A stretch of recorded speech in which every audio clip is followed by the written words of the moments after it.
We're lucky to have two student speakers from the class of 2022. Our first speaker is Lily Liu. She's going to come up. Lily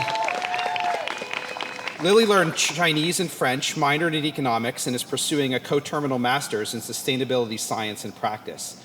She graduated with IR honors, won the award for excellence in honors thesis presentation, and received an Alumni Association Award of Excellence.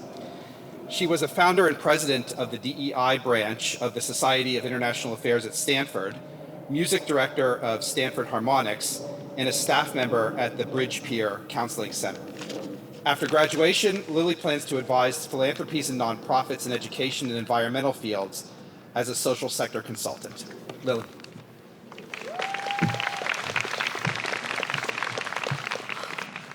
I'm a little nervous, but the weather is beautiful, so I hope you're enjoying it. So, what was it like to major in international relations at Stanford? A wide-eyed freshman asked me during admit weekend. So, for me, it was Sienna and me quizzing each other in the Green Library and ranting about the 30 papers we had to memorize for the Poli-Sci 101 final. People know.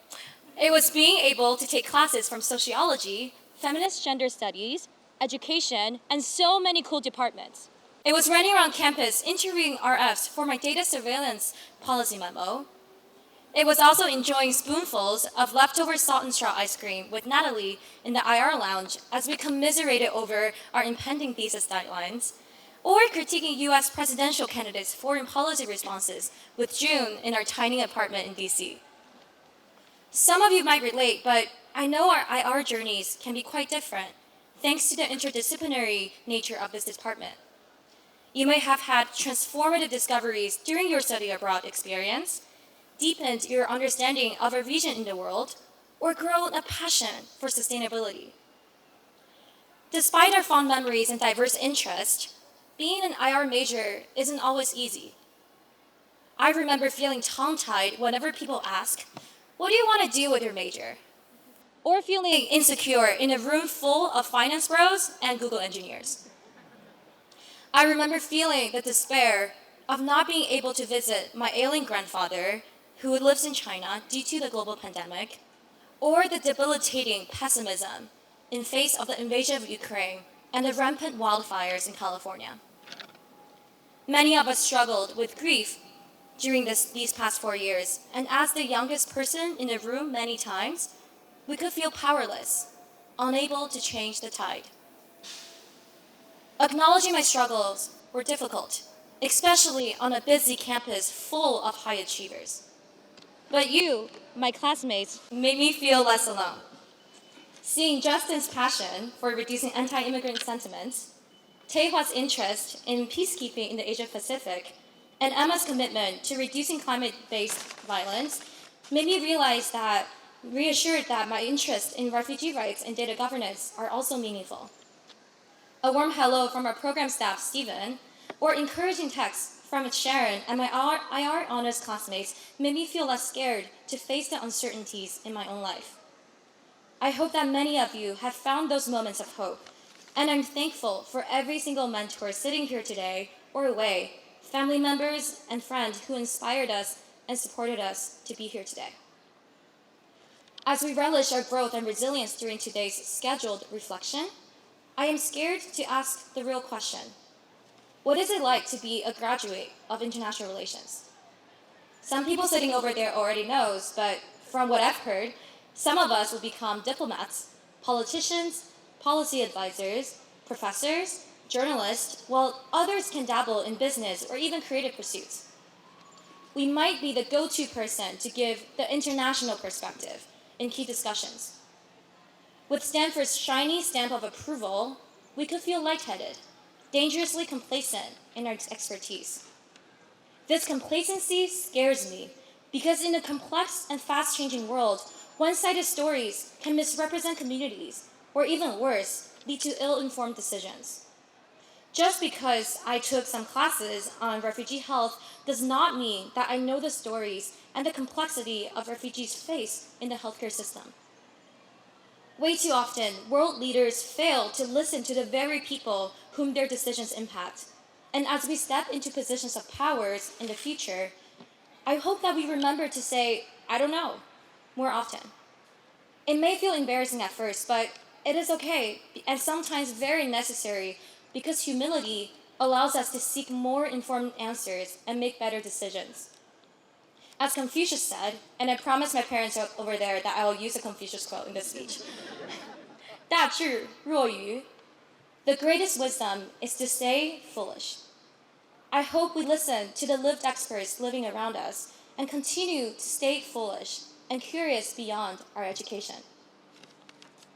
Today, we become IR graduates, but our journey has simply begun. Like Emma was saying in her speech, we can be the spark for change. We can use our negotiation skills to advocate for the inclusion of more diverse perspectives in decision rooms. We can draw on our understanding of cultural and political histories to find common grounds in conflict mediations. We can be the voice of optimism and urgency in jaded crowds and call for more collective actions. Our interest in global affairs and serving communities beyond our own inspired us to study international relations at Stanford. As we leave here today, I hope we can hold on to that spark and stay true to our passions, whether that is promoting clean energy, reducing gender-based violence, or a field that has yet to exist. I want to end my remark with the very wise words from Gabriel Wolfenstein, a beloved undergraduate advising director that many of us know. It goes, we face struggles. We can't acknowledge grief, but we are allowed to be happy. Gabriel's words resonate with me so much because we need to be happy. We need to be able to find that light and celebrate it and share it with others in moments of despair and seeming hopelessness. The world is messy. Solutions are never simple, but we can embrace this uncertainty with humility, lean on each other, and slowly make sense of life's complex and unexpected turns together. Thank you, and congratulations to the class of 2022.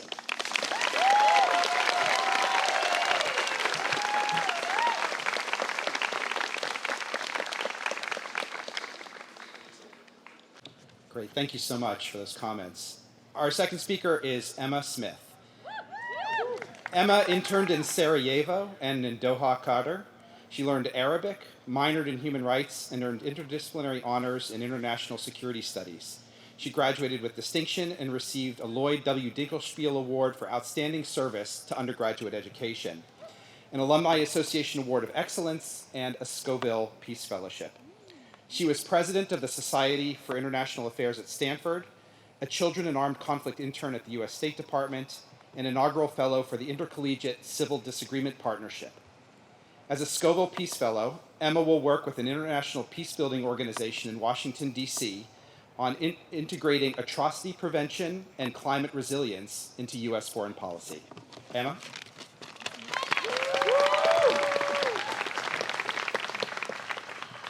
Good afternoon, everyone. In October of 2019, Samantha Power, the former U.S. ambassador to the UN, came to campus. After anxiously considering and then promptly deciding not to declare my undying love for her while she sipped a latte at Coho, I watched her speak in Dinkelspiel Auditorium about her career spent writing about and then trying to prevent mass atrocities. It's a thankless job in most cases. When you do the job right, you don't have anything to show for it. You prevented conflict, after all. When you don't, you face some of the most disturbing, devastating crimes and are tasked with limiting them as much as possible. Many people would feel disillusioned by the barrage of rejection and inaction that she's faced in the wake of these atrocities.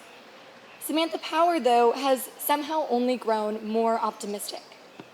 Guiding her optimism, she told us, is the principle that can implies ought. Can implies ought. It sounds nice, but what does that really mean?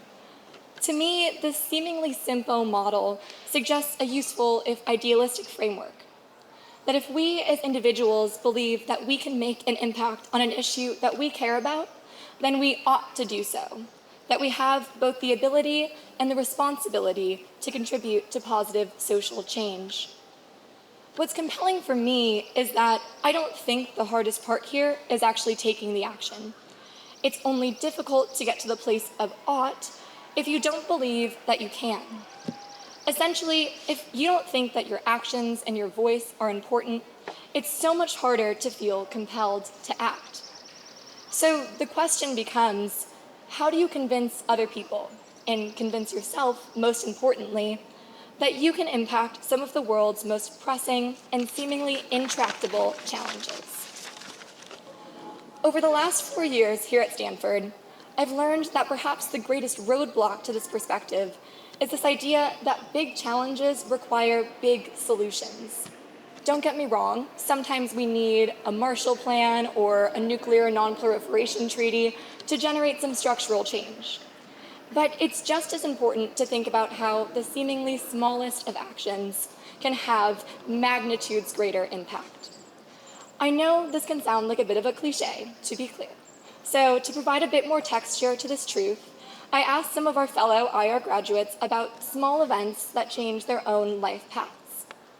Lily Leo remembers Professor Herb Lin not only inviting her to a CSAC seminar, The Art of War's Connection to Cyber Policy, but also taking the time to acknowledge her meaningful contribution in the discussion. She was a freshman, the youngest and least experienced person in the room by far. And yet she felt so empowered, valued, and inspired in that moment that she had the confidence to pursue tech policy as her discipline here at Stanford, a field that she has already begun to make waves in as she sits here waiting to graduate. Nadav Ziv has been on both sides of these cycles of impact. Nadav is a talented writer and communicator, and he has published op-eds in national media outlets throughout his time at Stanford. These opinion pieces, though, can often feel unsatisfying. How do you know that people are reading what you're putting out into the world, much less acting on it? He saw just a small part of his impact recently when he learned that a power class, which is one of our freshman and sophomore year requirements, had assigned one of his pieces, an op-ed about the perils of misinformation, as required reading. His research in a small Stanford dorm room had made it to the New York Times and then circled all the way back to Stanford. It has inspired students to critically question their ability to discern fact from fiction and to come up with creative solutions to counter the misinformation that has plagued our political system, the impact of which we've seen all too well in the wake of the pandemic and the war in Ukraine. It's these ordinary, seemingly everyday interactions that can be the most extraordinary in the long run. I believe deeply in this theory of change, the power of one conversation, one book, one search, document, comment, and comma, and most importantly, one person, being intentional with their time and deliberate with their mission to make far-reaching change. This should be all the evidence that we need to prove that we can have an impact on any issue and on any person. So now that we believe that we can, doing becomes the easy part. I say this with confidence because I know you all and the power that your actions, even those at the margins that seem small or insignificant at the time, have world-expanding impact. In short, by making it to this space, I am confident that nothing you ever do will be small again. There is, admittedly, a little bit of myth-making that has to happen here. We don't know the counterfactual, the world in which Lily doesn't go to the cyber seminar, or where Nadav decides to sleep in instead of writing his op-ed. So yes, maybe this whole concept of individual action relies on believing, reveling in the stories that we tell ourselves. But we tell ourselves so many stories in IR. We imagine entire dispersed communities into collective wholes. We use concepts like realism and liberalism to create a sense of order in a world of anarchy, in theory. We establish international norms as beacons of an idealistic morality. So personally, I like this story. It's a story where our better angels win out, where coffees have as much impact as copyrights, and where, in the face of atrocities and inaction and disillusionment, we see within ourselves and each other the greatest potential for a brighter future. Stories are what drive me, I should say. And there's one in particular that I always return to when I doubt this personal power. Raphael Lemkin is one of my personal heroes, fittingly discovered while reading Samantha Power's book. He coined the word genocide in the 1940s, realizing that there needed to be a word to connote something truly unique and evil, as he stood in the shadow of the Holocaust. He was best known during his time, though, for running through the halls of the brand new United Nations building, chasing diplomats with a booming cry of, "You and I, we must change the world." Now, there are so many things that I love about this sentence, that he brings others into the conversation, recognizing that his goals can't be achieved alone, that he believes in his ability to pursue change on a global scale. But what I love most is that he says that we must change the world. It reminds me of one of my favorite quotes from Edward Everett Hale. It reads, "I am only one, but still I am one. I cannot do everything, but still I can do something. And because I cannot do everything, I will not refuse to do something that I can do." Now, we can all be Samantha Power if we want to. I'm sure of that. But we don't all have to win a Pulitzer Prize or score a seat in the White House to have an impact. What we can do, and what we will do, is to not refuse to do something that we know that we can accomplish. With that in mind, I can't wait to see which one of you will be similarly sitting 20 years from now in Coho, followed by a cohort of angsty and excitable frosh into Dink, and tell a story, your story, about how your time at Stanford helped you change the world. Thank you.